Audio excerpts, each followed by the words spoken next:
Hello human beings! I want to take a few moments to just talk about support and the concept of support.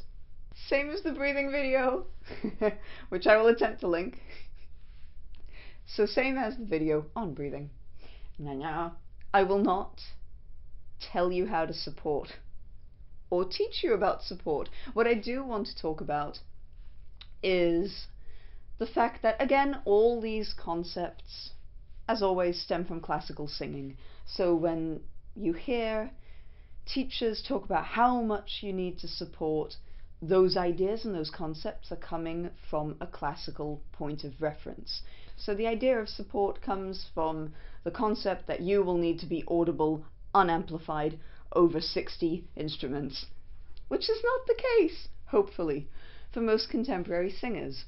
What I do want to talk about is this whole idea of contracting the abdominal muscles. Literally, in your sense of, oh, can I support? And it's like, why? Why and how did this ever become a thing? Anyway, it doesn't matter. Point is as follows. There are two things that you don't want to do ever when you're singing. I mentioned this in my second vocal fry tutorial. So check that out if you're interested in that. But there are two things that you never want to do. One is squeeze your vocal folds too much, and the second thing is blast them with air. Think of your vocal folds as two tiny, tiny, tiny little muscles that are roughly the size of the nail on your little finger, so they're teeny and they're flapping in the wind, and then you're like, ooh, you know what, I really want to go yeah, and I want to keep them together for longer. What a great idea. Okay, I'll tense them. And then you're like, oh, you know what else I'll do? Don't do that. Just why would you do that? Okay, so where this connects to supporting in terms of that weird concept of squeezing the life out of your abdominal muscles for no reason, it connects in the following sense. Most people have a kind of reflex relationship between their rectus abdominis, that is your 8-pack or your 6-pack or your beer belly, whatever you're rocking, that's the one. Either way, abdominal muscles and vocal folds. There's an annoying reflex. You can experience this reflex by squeezing your abs whilst phonating. So maintain a nice that's stable and squeeze. So you're basically doing this start flubber and do that. That's the relationship. So the relationship is that on average, the more you tend to squeeze the abdominal muscles, the more the vocal folds tend to squeeze reflexively. That means that you're probably doing number one, which is the of your red flags, which is squeezing the vocal folds together way too much. However, because the abdominal musculature is underneath your diaphragm, when you squish your abs in, you push your diaphragm up, so you are basically blasting the mechanism with air. Yes, it's like taking a balloon and squishing it. Which means that not only are you reflexively squeezing the vocal folds together, you are also blasting them and uppercutting the life out of them, which are two things you definitely don't want to do. As I said, it's a reflex for most people. That doesn't mean everyone has it. Here's a simple way to check whether you're rocking this reflex or not. Most people are. Stay silent. Inhale, exhale, your vocal folds are open and they're allowing the air to pass in and out. And now squeeze your abdominal muscles. For most people, when you do that, you'll feel a closing in.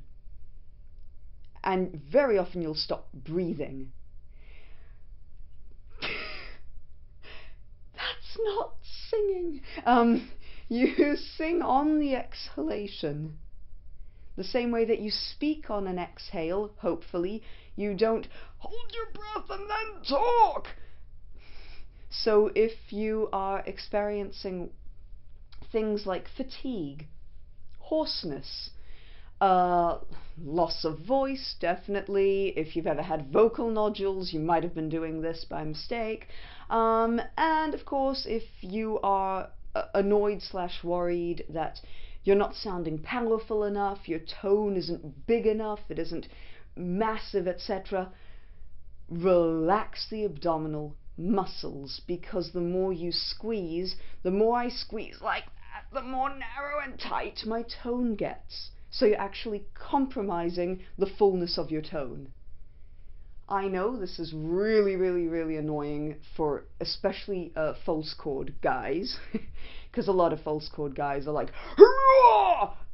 But really, if you manage to flubber and relax, and the more elements you can relax systematically, I promise you, you will sound more resonant, and the sound will be bigger.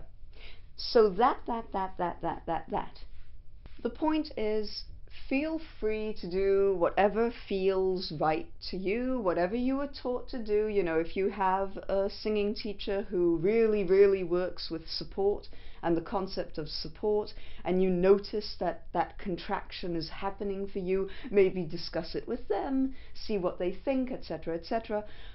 But the point boils down to make sure that you are not overworking any muscle.